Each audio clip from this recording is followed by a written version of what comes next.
Salam uşaqlar, bugün sizə 9-cu sinif buraxılış imtahanını 18.06.2020-ci il düşən sualların izahına baxacaq. Sualları 2 dəqiqəlik bura qoyuram. Siz saxlayıb da baxa bilərsiniz suallara. PDF şəklində zaten sizə atmışam. Yaxşı, birinci sualdan başlayaq. Birinci sualda nə yazır? Deyir ki, bir şəkil verib bizə. Yazıb A, C, B. Verib ki, uzunluğu 21 cm olan AB parçası var və AC bölünsün CB bərabərdir 2-nin 1-ə nisbətində bölünmüşdürsə, AC hissəsinin uzunluğunu tapın. Mən nə edirəm? 2-nin 1-ə nisbətində bölünübsə, bura x, bura 2x yazıram. Ümumilikdə 2x üstə gəlinsin, x bərabərdir 21-ə. Yəni 3x bərabərdir 21-ə, x bərabərdir 7-yə. Bu hissəm 7, bu hissəm isə 14 olacaq. Cavabımız 14. İkinci sual. X üstə gəlinsin, y bərabərdir -7. 4x üstə gəlinsin, 4y ifadəsinin qiymətini tapın. 4-ü mötərəzənin xaricinə çıxartdıq. X plus y. Bunu -7 vermişdi. Onda cavabımız olacaq -28. Növbəti sualımız 3-cü. -3-də 2x kiçikdir bərabərdir -12 bərabərsizliyini həll edin. Bilirik ki, mənfiyə böldükdə, yəni x-in qarşısında mənfi olduqda, işarə ağzını dəyişəcək. Olacaq necə? X böyük bərabərdir 12 bölünsün 3-də 2. Mənfilər getdi. X böyükdür bərabərdir 12 vurulsun 2-də 3. Yəni x böyük bərabərdir 18-dən. 18 içi dolu. Çünki altında bərabəri var. 18-dən düz müsbət sonsuzluğa qədər. Bu formada olacaq. Növbəti sual, 4-cü sual. Sual belədir. N-in neçə natural qiymətində natural lazımdır? Qiymətində n kvadrat çıxılsın 5 bölünsün n-2 kəsri natural olar. Nəyə baxırıq? N kvadrat çıxılsın 4, çıxılsın 1. 5-i parçaladım. 5-i parçaladım 4-ə və 1-ə. Aşağısındakı n-2. Deməli, yaza bilərəm. N kvadrat çıxılsın 4, çıxılsın 1, n-2, n-2. Birinci tərəf n-2, n plus 2 olduğuna görə n-2 ilə zaten ixtisar gedəcəklər. Digəri isə 1 bölünsün n-2 qalır. Yaxşı, bunu necə tapa bilərik? Belə olacaq.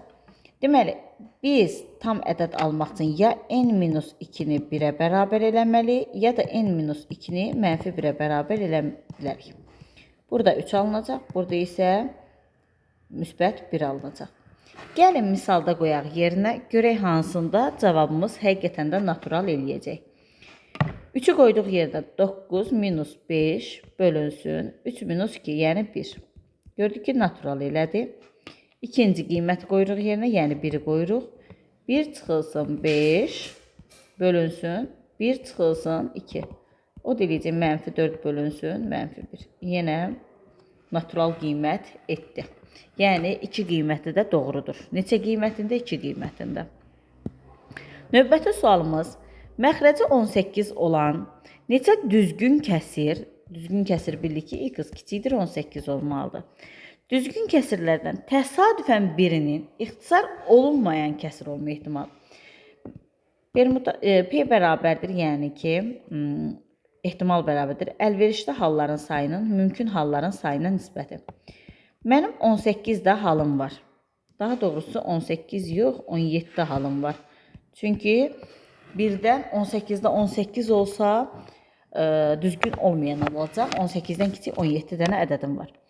Bizə deyir, ixtisar olunmayan. Əslində bunu düsturundan da tapa bilərik. Çünki 18-i sadə vuruqlarına ayırarıq. Yazarıq 18 vurulsun. 1 minus 2-də 1, 1 minus 3-də 1. Yəni 18 vurulsun 2-də 1, vurulsun 3-də 2. 6 dənə qarşılıqlı sadə var. Yəni ixtisar olunmayan kəsir var. 17-də 6. Ya da əgər düstur yadınızdan çıxıbsa, tək-tək 2-yə və 3-ə bölünənləri götürə bilmərik. 1, 5, 7, 11, 13, 17-ni götürmək olar. Buradan da bilərik ki, 6 dənə ədəd ola bilər. Növbəti sualımız 6-cı sualdır. 6-cı sualda belə olur. 6-cı sualda belə olacaq. Deməli, 2, kökün altında 7 minus 4 kök altında 3, üstə gəlinsin 7 minus kök altında 3. Əvvəlcə buna baxaq. Gəlin. 7-ni yazaram, 4 üstə gəlinsin 3, çıxılsın, 2 vurulsun, 2 kök 3. Onda nə olacaq? 2-nin kvadratı, üstə gəlsin, kök 3-ün kvadratı, çıxılsın, 2 vurulsun, 2 vurulsun, kök 3. O deyir, A minus B'nin nəyi? Kvadratı. Yəni, 2 minus kök altında 3-ün kvadratı. Nə edirik? Gətirib qoyuruq yerinə. 2 vurulsun, kök altında, 2 minus kök altında 3-ün kvadratı. Üstə 7 minus kök altında 3. Təbii ki, bundan bu gedəcək. Qaldı yenimiz nə? 4 çıxılsın. 2 kök altında 3. Üstə gəlinsin 7 minus kök altında 3. İndi yenə bu içərisindəki düzəldirik. 3 üstə gəlinsin 1 çıxılsın. 2 vur kök altında 3. Bu da kök altında 3 minus 1-in nə idi? Kvadratıdır. Gətirəm qoyuram yerinə. Olur nə? Bərabərdir. Kök altında kök 3 minus 1'in kvadratı üstə kök altında üstə 7 minus kök altında 3. Yəni köklər gedir kvadratla. Olur kök 3 minus 1 plus 7 minus kök 3. İslah getdi, qaldı cavab 6. Belə. Növbəti sualımız 7-cidir. X kvadrat üstə gəlinsin y kvadrat bərabərdir 100. X minus 6, y minus 8 bərabərdir 0. Neçə həlli var? Biz bildik ki, x bərabərdir. X çıxılsın 6 bərabər 0-a, y çıxılsın 8 bərabər 0-a. X bərabər 6, y bərabər 8. Bir kök bu. Aparıb yerinə qoyanda həqiqətən doğru. 6-nı amma birincidə qoyanda yerinə olur 6-nın kvadratı. Üstə gəlsin y-in kvadratı bərabərdir 100. Y bərabər plus minus 8-ə. Və yaxud əksinə 8-ə aparıb qoyanda yerinə x-in kvadratı üstə gəlinsin 64 bərabər 100. X kvadrat bərabər 64 36-ya. X bərabər plus minus 6-ya. Yəni biz 6 götürəndə 2 cavab. Yəni 6-da 8, 6-da mənfi 8 götürə bilərik. Ya da mənfi 6 ilə 8, mənfi 6 ilə mənfi 8 də götürə bilərik. Yox, bilmərik. Biri müsbət olanda bir dəqiq mənfi olmalıdır. Bu hal yoxdur. Təkcə bu 3 haldır. Deməli 3 halı var. Niyə? Çünki bunları qoyanda yerinə burada ikisi də düz alınmaz. Bu formada qalacaq. Növbəti sualımız 8-cidir. Bizdə sualda belə bir şey verir. Deyir, bərabər tərəfli 3 bucağım var və bu 3 bucağın hər tərəfi 6 santimetrdir. Və bərabər tərəfli 3 bucağın orta xətlərinin əmələ gətirdiyi 3 bucağın bucağın perimetrini tap. 3. Çünki orta xəttin qaydası 2 tərəfin ortasını birləşdirir. 3-cü tərəfin paralel olub onun yarısına bərabər olur. Deməli eləyəcək 9. Növbəti sualımız mənfi 3 kiçikdir x kiçikdir bərabərdir 7. 2 kiçikdir bərabər y kiçikdir bərabərdir 5. X minus y-i soruşur. Bilirsiniz ki, 2 qat bərabərsizlikdə çıxma zamanı çarpaz çıxılır. Yəni, mənfi 3-dən 5 çıxılır, mənfi 8, x minus y. 7-dən də 2 çıxılır, 5. Yəni mənim alacağım qiymət -8, -7, -6 və s. və ilə axır 4, 5-dir. Bizə deyir ki, modulun ən böyük qiymətini, yəni x minus y-in ən böyük qiymətini tapın. Modula salanda bu 8 olacaq, bu tərəfi isə maksimum 5 olacaq. Deməli, mənim də cavabım 8 olmuş olacaq. 10-cu sual. X bərabərdir -4, x minus 2-nin kvadratı kök altında. İfadənin qiymətini tapın. Təbii ki, nə edəcəm? -4, -4-dən -2 çıxanda -6, kvadrat eləyəcək müsbət 36, 36-dan da çıxacaq 6. Bu sadə sual idi. Deyir ki, düzbucaqlı trapesiyanın daxilinə çəkilmiş çevrənin radiusunu tapın. Daxilə bir dənə çevrə çəkdik. Düzbucaqlı idi. Düzbucaqlıda yuxarı tərəfi vermişdi 10, aşağını vermişdi 15. Mən nə edirəm? Buradan bir dənə qəşəng xətt çəkirəm. Burada elədi 10. Onda bunun payına qaldı 5. Əgər dördbucaqlıda daxilə çevrə çəkilibsə, onun məsələn A, məsələn B, məsələn C, məsələn D. A üstə gələnsin B ilə bərabərdir C üstə D-yə. Mənə A-nı B-ni verib 10, 15, yəni 25. Bu tərəfə A yazsam, bura 25 minus nə olacaq? A olacaq. Aşağını silin misal həll eləmək üçün. A. Onda nə edəcək? Pifagora görə A-nın kvadratı üstə gəlsin 5-in kvadratı bərabərdir 25 minus A-nın kvadratına. A kvadrat üstə gəlsin 25 bərabərdir 625 çıxılsın 50A plus A-nın kvadratı müxtəsərlə. Bunlar getdilər. 50A bərabərdir 600. A bərabərdir 12. Deməli, A tərəfim 12 imiş. Bizdən də radiusu istəyir. Radius təbii ki, hündürlüyün yarısına bərabərdir. 12 isə bura nə olacaq? 6 olacaq. Bu qədər. 12-ci sual. Paralleqramın tərəfi 10 və bu tərəfə çəkilmiş hündürlük 7 olarsa, sahəsini tapın. S bərabərdir AH. Yəni 10 vurulsun 7. Cavab 70 eləyəcək. Növbəti sualımız 13-cüdür. 13-cü sualda deyir ki, fərq 18, çıxılan 20 olarsa azalanı tap. Qayda, birinci sinif qaydası, azalan, çıxılan fərq. X çıxılsın 20 bərabərdir 18. X bərabərdir 38, 70 olacaq. 14-cü sual 50 ədədi 40 ədədinin neçə faizidir? Ədədin, iki ədədin faiz nisbətini tapmaq üçün birinci ədəd ikinciyə bölünür, 100-ə vurulur. 0-dan 0 getdi, 25, 125. Deməli, 125 faizi imiş. Yenə sadədən sadə sual. 5x üstə gəlinsin 7 bərabərdir 38 olar isə tənliyi həll edin.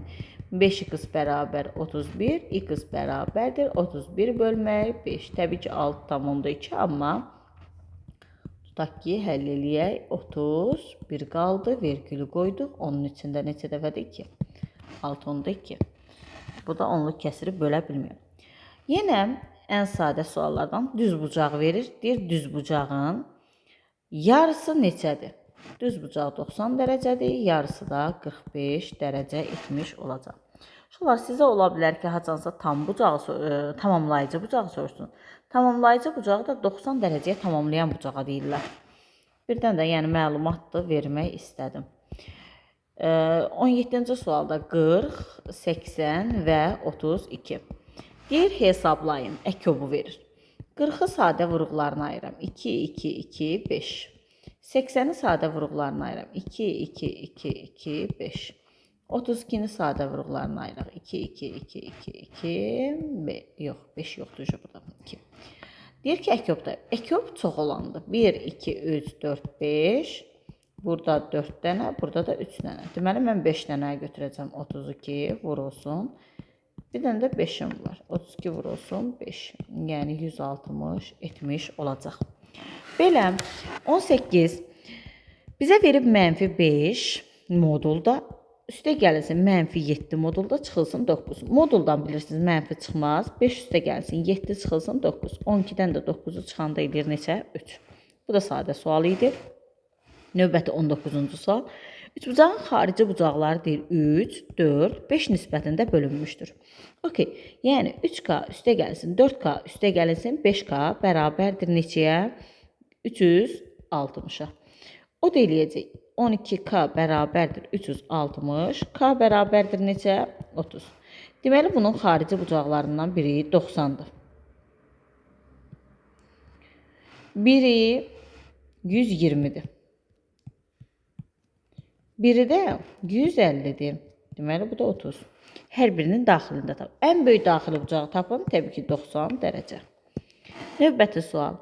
X kvadrat çıxılsın 8x üstə gəlinsin 19. Funksiyasının ən kiçik qiymətini tapın. Deyəsən, burada üstə gəlməkdir heç. İfadənin ən böyük, ən kiçik qiymətini tapmaq üçün y təpədən istifadə edirik. 4ac minus b kvadrat bölünsün 4a. Yəni 4 vurulsun 19, çıxılsın 64 bölünsün 4. O da eləyəcək 3. İkinci qayda nədir? X kvadrat üstə gəlinsin 8x plus 8-i böldüm 2-yə 4. Kvadrata yüksəltdim 16. Üstə gəlinsin 3. 19-u parçaladım 16 ilə 3-ə. Bu kvadrat 3-ədir. X plus 4-ün kvadratı plus 3. Kvadratın ən kiçik qiyməti 0-dır. Üstünə 3 gələndə 3. Deməli, ən kiçik qiymətim neçə imiş hələ? 3 imiş. Bu da bir üsul. Növbəti sual 21. Kvadratın diaqonalı 5 kök altında 2-dir deyir. 5 kök altında 2. Kvadratın perimetrini tapın. Bilirik A kök altında 2-dir. Ya da diaqonalın A kök altında 2 olduğunu bilirik. Deməli, A 5 imiş. Perimetr 4A olduğu üçün 4 vurulsun 5, 20. Allah vurdu bunu. Üzrü say. Getdi 22-yə. AB bərabərdir BA minus 9 olarsa, AB-nin ala biləcəyi ən böyük və ən kiçik ədədlər. Yazıram. 10A üstə B bərabər 10B üstə A çıx 9.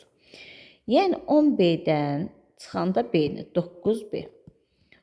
A-dan 10A-nı çıxanda 9A bərabərdir 9-a. Elə bil bunları bu tərəfə keçirdim. 9-u bu tərəfə. Olacaq B minus A bərabər 1. Yəni aralarındakı fərq 1 olsun. B 9 olsa 8 olacaq. 8 olsa 7 olacaq və s. və ilə axır 2 olsa 1 olacaq. 0 ola bilməz, çünki 0 ilə başlayan heç bir 2 rəqəmlim yoxdur. Deməli, AB ədədim ya 12 olacaq, ya da 89 olacaq. Deyir, cəmini tapın. 101. Belə. 23-cü sual. Deyir, diaqonalları 4 və 4 kök altında 3 olan rombun bucağının dərəcə ölçüsünü tapın. Gəlin əvvəl neyniyək? Rombun bilirik ki, diaqonalları kəsişdiyi nöqtədə tən yarıya bölünür. Və diaqonallar bir-biri ilə 90 dərəcəli bucaq əmələ gətirir. Yarıya bölünürsə 4-dürsə 2 bunun payına, 2 bunun payına. 4 kök altında 3-dürsə 2 kök altında 3, 2 kök altında 3. Pifagora görə 2-nin kvadratı üstə 2 kök altında 3-ün kvadratı fikirləşsə eləyəcək 4. Yaxşı, hipotenuz 4-dürsə, katetlərdən biri 2-dirsə, deməli bura 30 dərəcəli bucaqdır. Onda deməli burada 30 dərəcəli bucaqdır. Deməli 60 dərəcəli bucaq etmiş olacaq. Ya da belə tapa bilərsiniz. Bucağı məsələn birbaşa tapa bilmirsinizsə, 2 buranı bildik, 2 buranı bildik. 4 də buranı tapmışıq da 2 kök altında 3-ün 90-lığından. Burada 4 daxil romba 4, 4, 4. Deməli 60, 60, 60 olmuş olacaq. Növbəti sual 24-cüdür. Trapesiyanın kiçik oturacağı 10, orta xətti 13 olarsa böyük oturacağını tapın. X üstə gəlinsin 10 bölünsün 2 bərabərdir 23-ə. Düzüşdürəm 13-ə. X plus 10 bərabər 26, X bərabərdir 16. Deməli bu da 16 imiş. Növbəti suala keçirik. X plus 4-ün kvadratı bərabərdir 36. Bizə deyir kökləri cəmin tapın.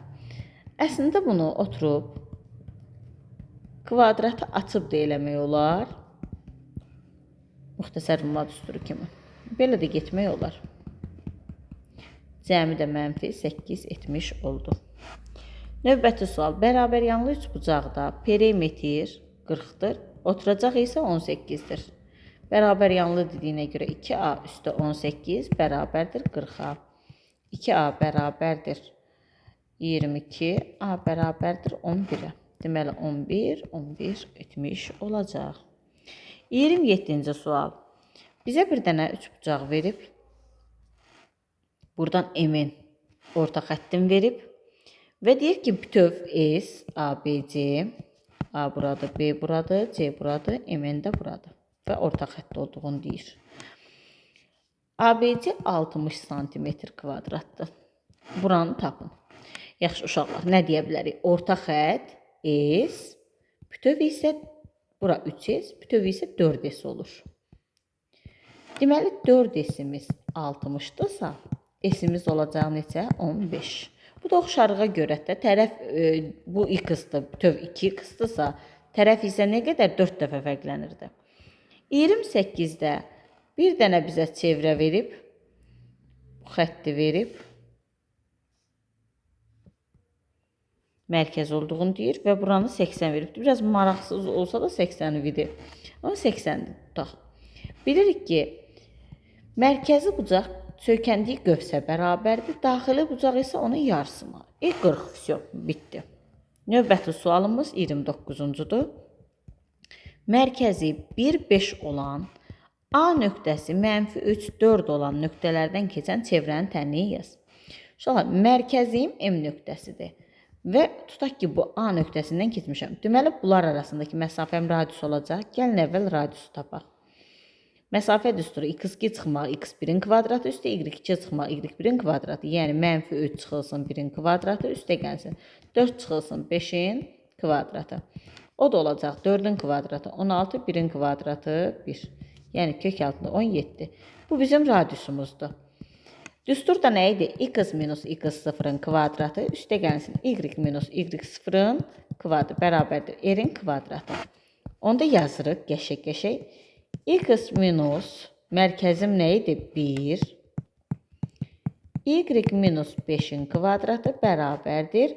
Kök altında 17-in kvadratı da elə 17 etmiş olacaq. Belə 30-da sonuncu sualdır. Deyir, uzunluqların nisbəti C1-in C2-yə nisbəti 7 olarsa, həmin iki çevrənin radius 1-nin radius 2-yə nisbətini tapın. Yadınızdadırsa, oxşarlıq dərsi keçmişik. Bütün elementlər K qədər, sahə K-nın kvadratı qədər dəyişir ümumi. Deməli, bu da neçə? 7 dəyişəcək. Belə sualımız bugünkü, daha doğrusu 30, qoy dəqiq baxım, 18.06.2020-ci il tarixli sınağımızı bitirmiş olduq. Siz hansı yerdə yenə qaranlıq qalıbsa, həm yorumlarda yaza bilərsiniz, həm də suallara baxa bilərsiniz. Belə, sağ olun, salamat qalın.